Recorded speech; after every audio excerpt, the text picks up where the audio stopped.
Hi everyone, I'm Ali GREYMOND. Today I'm answering questions about OCD recovery for the member Q&A. If you would like to ask a question, you need to become a member. You can become a member by joining. It's only $5 a month. You can click the join button. First question is, hi Ali, I'm not having anxiety but just racing thoughts for the past few days, and without anxiety it feels more real. Please help. It seems like I'm convinced. Is this normal? What do I do? Racing thoughts in OCD is very, very common. It can happen for a few reasons. If you are doing really well in recovery, if you are pushing through, if you are disregarding, a lot of the times what happens is that the OCD moves from thought to thought very quickly. When it moves from thought to thought very quickly, this is the racing thoughts. When you are doing badly in OCD, when you are really ruminating, really taking thoughts seriously, it doesn't usually switch that often because you're powering up the one thought, and the more you dig, the worse it gets. Sometimes it depends on the theme, because sometimes there's just not that much that you can possibly dig, and then it will switch out to another one. But generally, the racing thought is not a bad thing because it means that it's throwing everything at you, but nothing is really sticking. So I would just say, if you feel like you're doing everything correctly, you just have to sit through it and get through this period. But try again. I always say this. People don't take it seriously when I say this, and I'm telling you guys, I'm telling you this for a reason, because this actually, for real, I would say with people that do this, 99% of the time it works with this tracking of the time. And I talk about it in other videos as well. Just track how much time you are responding to the thoughts every day in minutes, in 3-hour blocks. So, not to go over this over and over again, but the 9 to 12, the wake up till 9 a.m., 9 to 12, 12 to 3, just make a little chart, and next to each time, 3-hour time period, put a number of how much you're ruminating in minutes, and compare those minutes to the previous day. And try to compare time period to time period. I'm telling you, this works. I understand people are like, well, it just seems like so much work. It's not that much work. Just, at 9 a.m., look back. It takes seconds, and just write down the time and just stick to it. But you have to stick to it for a few months for you to fully get through it. It's so important, and it works like I'm saying, like 99% of the time it works. And the people who don't do it, they're kind of like, they're doing better, but they're not nearly at the level as the people who are tracking the time, how they're zooming through. I see it every single day. And I try to get those people like, come on, just please track the time. And, some people do, some people don't, but I'm telling you, it's worth your time and effort to do this. Didn't mean to go into this whole speech, but I understand what it takes to recover. I help people recover every day, and I'm just trying to show you how to recover in the fastest time frame possible. There's still, the brain adjustment that needs to take place, and this is an over a few months period. But why would you suffer more? If you have the key, why won't you open the door? This is what gets me when people don't track the time. I'm giving you the key. Just open the door. You don't have to be suffering, right? Anyways, next question. Hi, Ali. Thank you for all that you do. It's tremendously valuable. Thank you very much. I'm happy to help. And this is why I do this, is because nobody's going to give you this information like this. And I wish they would, because, OCD suffering is... the level of it is unbelievable. I remember before it was number 2 most painful disorder. They counted as mentally painful disorder, because it is. I don't remember what was the first one, but it's that there's something wrong. You understand, people, for example, who have schizophrenia, they don't understand that there's something wrong with them, right? But you do get that there's something wrong with you and you can't fix it, and of course that's, that creates anxiety. So to continue with the question, Can you talk about more about health anxiety and sensory motor or OCD? I particularly get worried about my heartbeat, heart health, and sensations in my head brain. When I exercise, all these sensations rush to my head and my heart starts beating faster, and it seems like it goes on and on. How do normal people look at this? Do they react to these? How do they react to these sensations? Thank you. So, people without OCD also notice these sensations, but they don't take them seriously. With sensory motor, you're really focusing on them and you're looking at them as, well, this is somehow abnormal. It is not abnormal. This is something that people experience a lot of the time. Another thing that people experience with this similar type of theme is when you're getting anxious, your heartbeat speeds up. And then you feel like, well, it's kind of like a loop, right? Then you start to feel more anxious, that your heartbeat speeds up and then it doesn't go down because you keep being anxious, right? So you just have to look at it that it's a symptom of being at the gym and it's a symptom of having OCD, right? So both of those things can increase your heart rate. And again, disregarding the thought and saying, okay, I'm just going to have a heart attack right now. Let's see if I can have a heart attack right now. Try to, I know it seems so scary, but try to laugh at it and try to, even, I get that you're going to be faking it, and just try to dismiss it to the best of your ability. Don't Google, don't check your heart rate, don't check your pulse, don't do any of those things, because this will get you further in. Just say, yeah, I guess I'm just going to have a heart attack right now. And try to leave it at that. And if you have to say that to yourself over and over again throughout the day, that's fine. Because whenever you disregard, the thoughts don't go away the second you disregard. That's, again, normal. That's okay. It takes weeks for it to kind of dissipate. Just because it didn't grow. I mean, OCD does tend to, a lot of the times, go from 0 to 100. But still, this whole situation grew over time. So just like it grew over time, it's going to take a little while to go away. So again, track the time. Reduce how much you're thinking about it. Reduce any compulsions that you're doing. With sensory motor, there's usually a lot of compulsions present and a lot of avoidance behaviors sometimes too. So try to work on reducing those. When you are doing on-purpose exposure, it's very important for you to stick to a max level 7 out of 10 when it comes to how much anxiety you are feeling. Because if you go over that, if you put yourself in 10 out of 10 exposure, you will very unlikely do response prevention. Most of the time people think, oh, I can do this, I'm gonna do super extreme exposure. They do the exposure, like, oh, I got myself in too deep, and then they fall down, right? So I would say start with smaller exposures, right? This is when we talk about the hierarchy, right? So start with something that's doable. If you feel like you're pain tolerant, everybody has a mental pain tolerance that's slightly different. So level 7 might not work for you.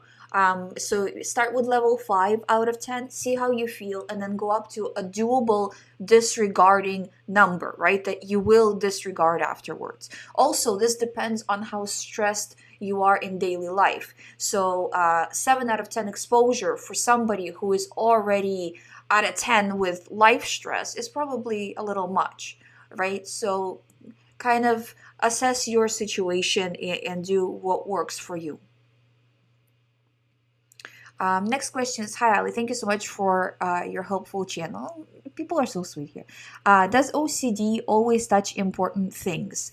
You say that OCD targets something important for a person, but besides main OCD themes which target important for me things, I have additional kind of OCD about minor things. That's completely normal. For example, urge to know or to say a certain minor thing, urge to do a certain minor action, not because of a fear that something bad will happen if I don't do it, but because of feeling that urge will stay forever if I don't do a compulsion. I try to ignore these urges and reduce the amount of compulsions. Generally, the urges go away soon, but sometimes they stay somewhere in my mind. So yeah, I would say that yes, this is completely normal. And when you're doing recovery work, it's important for you to do everything at the same time. Not in big increments, but try to cover the entire territory, even if it's just a little bit reducing in each one. Because if you say, okay, I'm only going to work on this right now, then there's a much bigger likelihood that the other thing will get worse while you're working on the first one. So I say, as much as possible, try to just cover everything at least by a little bit, okay? And whether it's a big thing or a minor thing, because a minor thing, when you get rid of the big thing, what is the lowest hanging fruit? Where can OCD go? It will go to the minor thing. So that's why you have to get rid of all of it. And so your underlying fear is the thought will stay forever. And that's the underlying fear for so many people with any kind of theme. I will have this thought until I'm 90.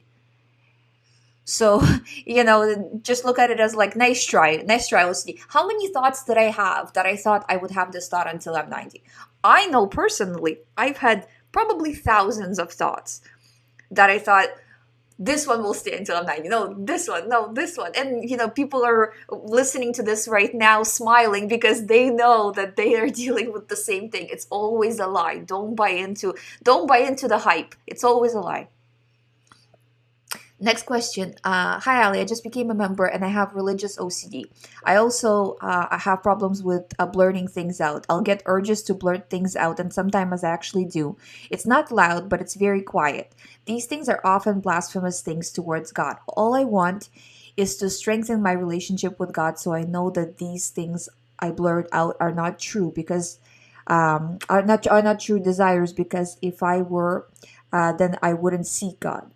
But I would say my main question is, how do I know for sure that these urges to blurt something out are not really me or my true thoughts? Is me blurting it out really me? Also, the last question, I also have that I do like, I'll have an urge to blink hard or even to raise my eyebrows. Is this part of OCD? Yes, this is all compulsions. So you have to understand that the question is not to do with religion. So when you're asking, I know that these things I blurt out are not true desires. It's not that they're not true desires. Of course they're not true desires, but they're even more so. They have nothing to do with your religion. It's just OCD attaching to religion. It's nothing. It's not even a thing. It's just OCD came up with something like, oh, it's you care about religion? Okay, we will play on that. You care about your family? Okay, we will play on that. It just picks something and makes you do random compulsions based on that.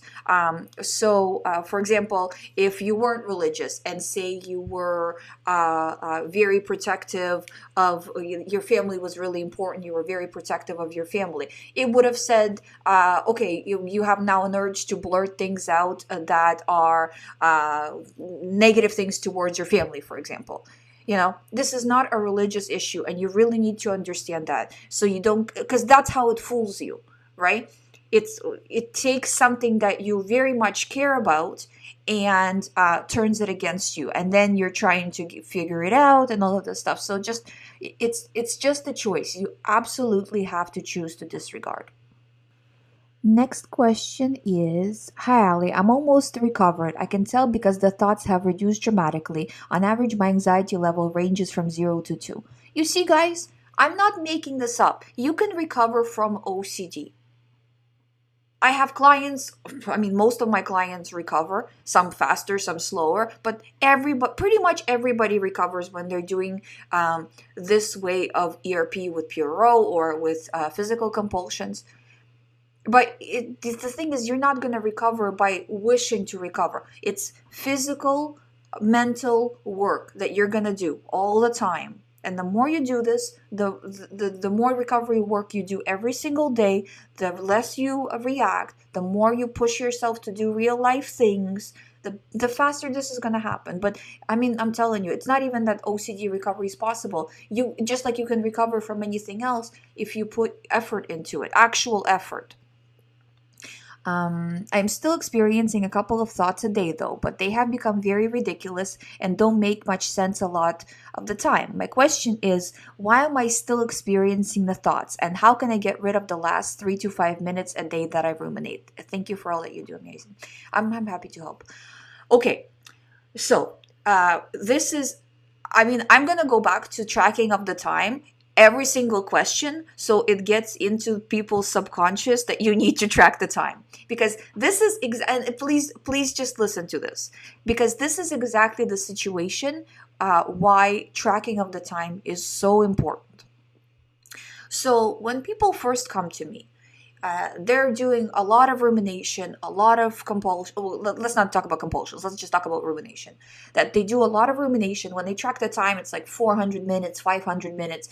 I mean, at that point, they probably don't even need to track the time, because anything they reduce is fine.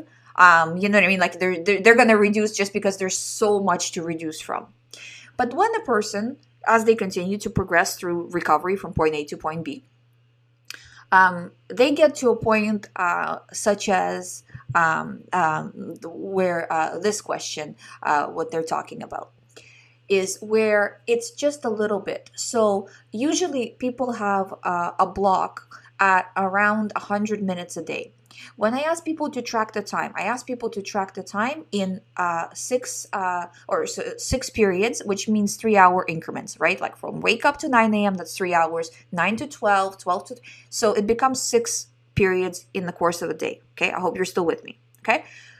So 6 periods, if we divide around 100 minutes, which seems to be the block for people, by 6 periods, 100 minutes of ruminating, by 6 periods, it ends up being about 20 minutes each time period. So each 3 hours, a person ruminates for about 20 minutes. Now, how do they ruminate for 20 minutes? Well, it's not like they sat down and they're like, okay, I'm going to ruminate for 20 minutes starting now. No, it's going to be 5 minutes here, 5 minutes there. And if you're not tracking it, it's so easy to not even notice it. So this is where you have to be very picky, very focused to get rid of all of it, without becoming obsessive, because you can kind of get into an obsession with it.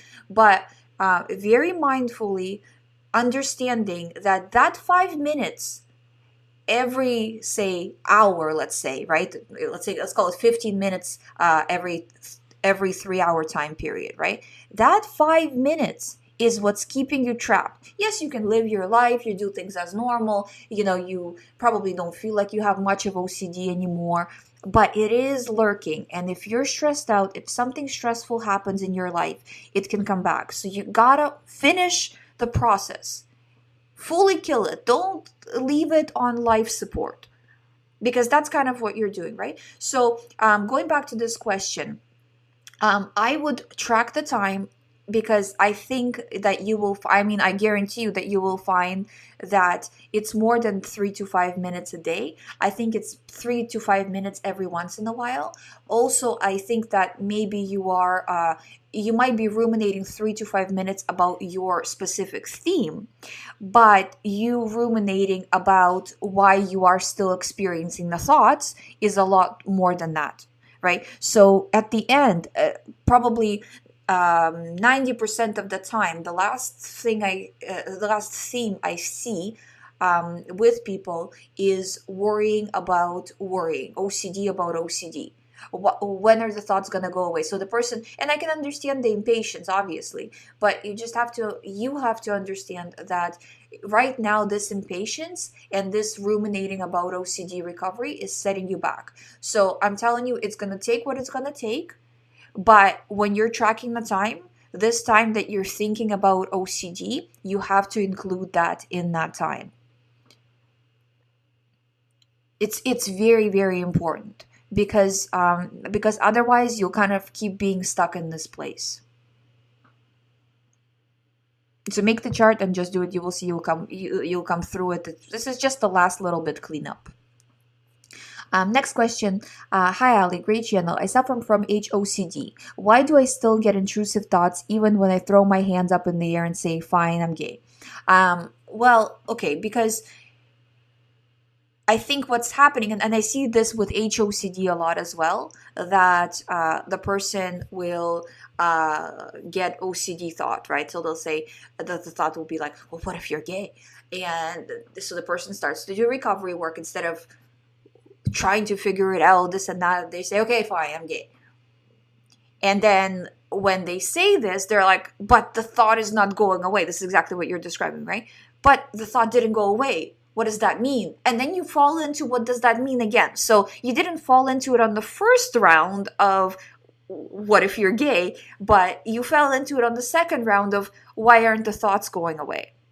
You understand? So you have to look at it that the thoughts are not going to go away for 6 months. Let's just, with active recovery work, if you're doing passive recovery work or very kind of slow recovery work, it can be longer. I'm talking about very active recovery work here, okay? So just look at it that for a significant amount of time, the thoughts are going to continue all over, every kind of moment of the day. So you're saying, yeah, I'm gay. But what if you're gay? Yeah, I'm gay. But what if you're gay? And this kind of ping pong will happen all day long. So just expect it. It's normal. Look at it. Don't look at it. It's not that look at it as part of the process. It is part of the process for everybody.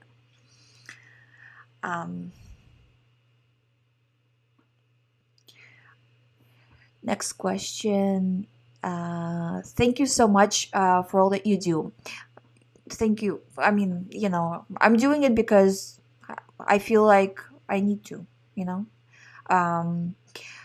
it's important, right? And then when you recover, this is why I have also the recovery network, because based on what I see from the doctors and therapists and everything, it's kind of like you need to take matters into your own hands, because otherwise you're going to start to drown, waiting for them to understand OCD.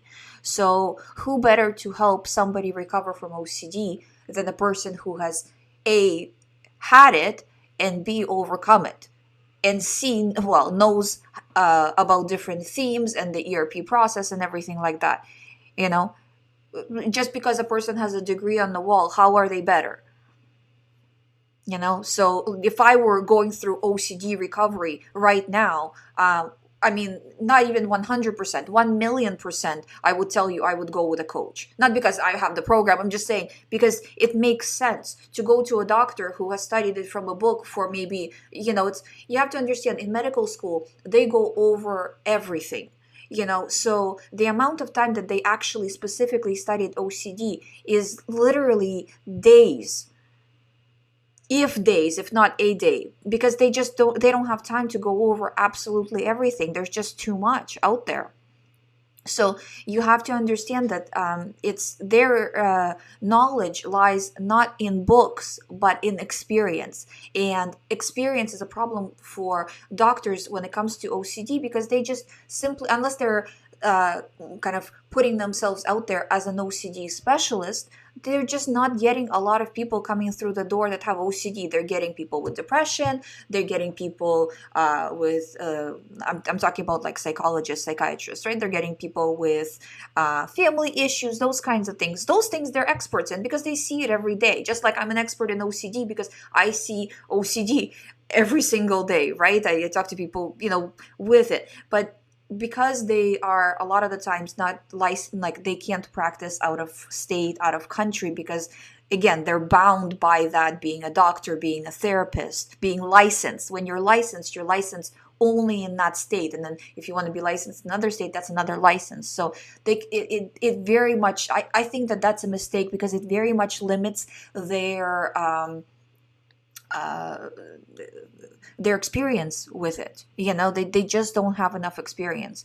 So I very much hope that you guys, as you are recovering, as you're getting better, you do consider becoming a coach afterwards, because it is very, very important. And we are going to be looking for more coaches to train as well here on the youhaveocd.com.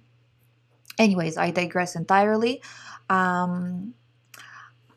Next, I'm going to continue with the question. I haven't heard this discussed much, but I get a fear of acting on these thoughts in my sleep. So I literally block the doorway at nighttime. I've heard this many times before. It's so exhausting, or I wonder if I acted on a thought when I was half asleep. I have even tried sleeping in a way that I don't move. Thank you for any help you can give. So basically, first of all, I've heard this a lot, and this, you have to understand that this is a compulsion, and because this is a compulsion, there is no amount of protection that you can put yourself in with the position of sleep and blocking of the door and whatever else you can come up with that will OCD will not poke holes in. Okay, so I would say you need to slowly, right? Because this is clearly very painful for you.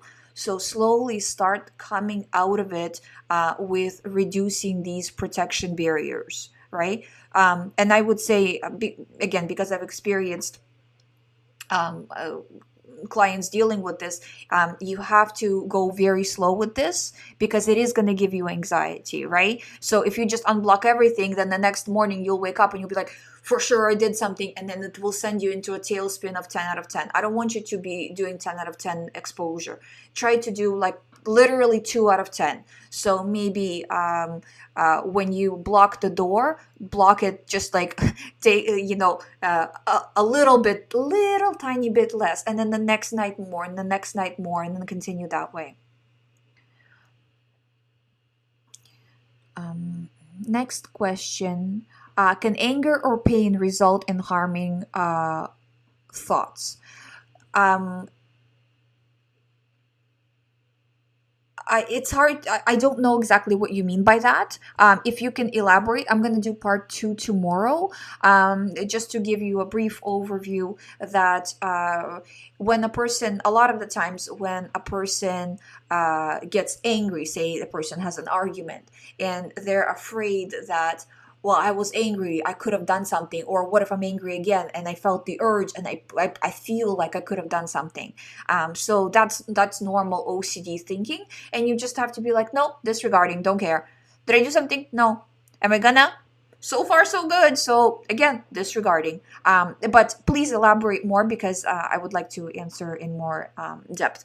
I will be back tomorrow with part 2. Thank you so much for watching. If you would like to ask a question and become a member, please click the join button and put the question below either the ask a question video or below this video. I will be back tomorrow with more answers. If you would like to start the OCD recovery program one-on-one with me, or would like to join the coaching program, all the information is on youhaveocd.com. Thank you for watching. I'll see you tomorrow.